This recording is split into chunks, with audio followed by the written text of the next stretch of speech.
De este modo, todos sabrán que son mis discípulos, si se aman los unos a los otros.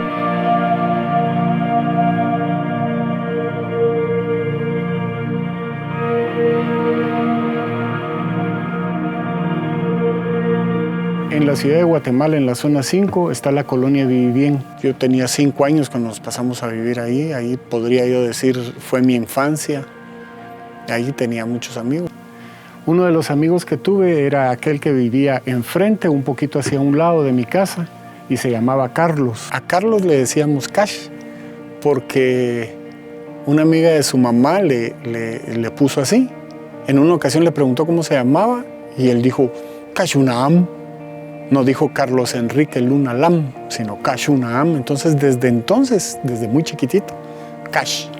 Hicimos travesuras, teníamos solo una bicicleta en toda la colonia y Cash, como era el más chiquito, él se iba en el timón. Yo, como era el más grande, me iba parado en la llanta.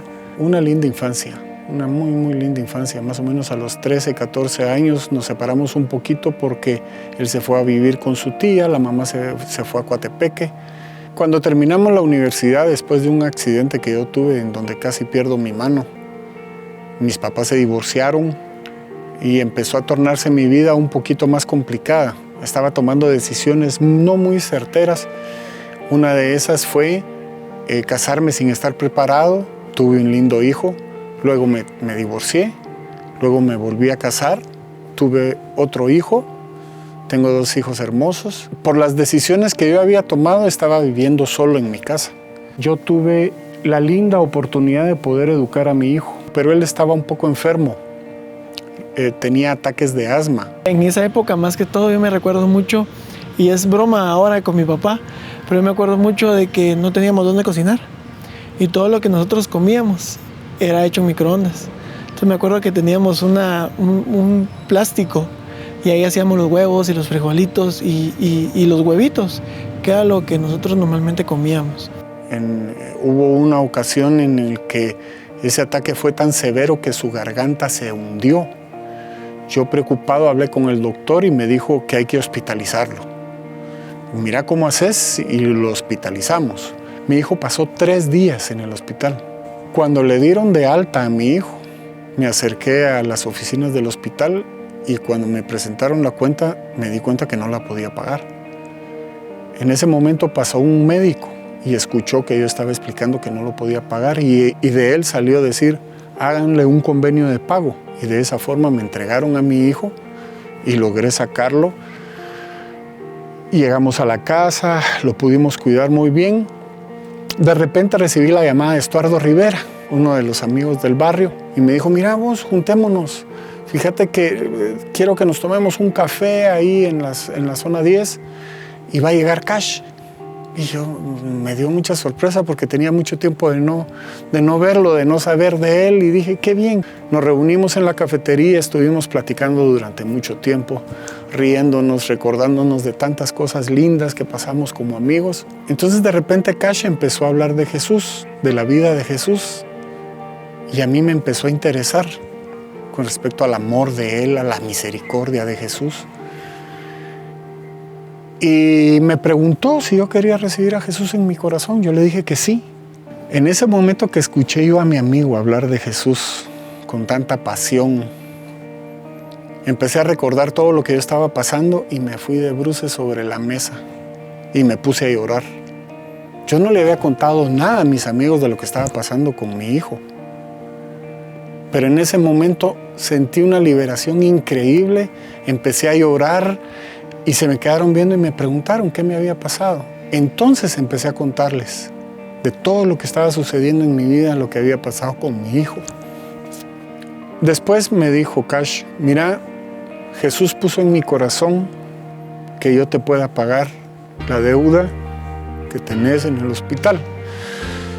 En ese momento reconocí y nunca voy a olvidar el corazón que Cash siempre ha tenido hacia sus amigos, especialmente a mí. Y ahí entendí que realmente los amigos, pase lo que pase, años, pasan los años, pasan situaciones, ahí están. Estoy seguro que Cash, antes de que nos reuniéramos en esa cafetería, había orado por nosotros. Después de esto, me invitó a Casa de Dios cuando estaba en Pinula.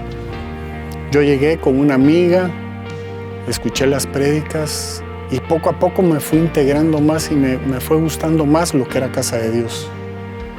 Ahora soy servidor. Lo del pastor, cuando lo ayudó, yo nunca me enteré. Yo me enteré sirviendo en la iglesia. Un día que él lo comentó, y me acuerdo que él cuando pasó atrás, yo sirvo en Bastage. Yo me acuerdo que yo no sabía. Yo no supe eso. Y cuando lo supe, solo me dio chance de abrazarlo. Porque, o sea... Verlo servir ahora, verlo con su traje, sirviendo con mucha pasión, con mucho amor. Esa es una de las satisfacciones más grandes. Además, ya tuvo su primera prédica. Ya fue por primera vez a predicar a un grupo. Eso me llena el corazón increíblemente. Esta semana estoy cumpliendo 5 años ya de ser trabajador de Casa de Dios, tiempo completo. Tengo un equipo de 40 servidores, entre ellos mi hijo. Hemos formado el equipo de producción, trabajamos en televisión. En los primeros días que estuve yendo a Casa de Dios Pinula, recuerdo que después de una de las prédicas del pastor que contó mi testimonio, se dirigió a mí y me dijo: Negro, nunca quiero que dejes de ocupar las primeras filas de la iglesia. Y así fue. Pero después empecé a enamorarme del servicio, a buscar más las formas de cómo servirle al Señor y pagarle todas las cosas lindas que ha hecho por mí. Y ahora tengo un equipo de staff. Estamos tras bambalinas. Estoy tratando de apoyarlo en la oficina cuando él va a salir a predicar. Vemos el equipo de músicos que esté listo. En fin, muchas tareas que tenemos antes, durante y después de cada uno de los servicios. Quiero en este momento darle muchísimas gracias a Dios. Y muchas gracias al pastor Cash por demostrarme esa amistad, ese amor, ese compañerismo, esa amistad grande que tiene hacia mí. Y sé que tengo que adquirir ese compromiso para buscar a mis amigos que no conocen de Dios, para que se acerquen. En Casa de Dios, cada día tiene una historia de amor.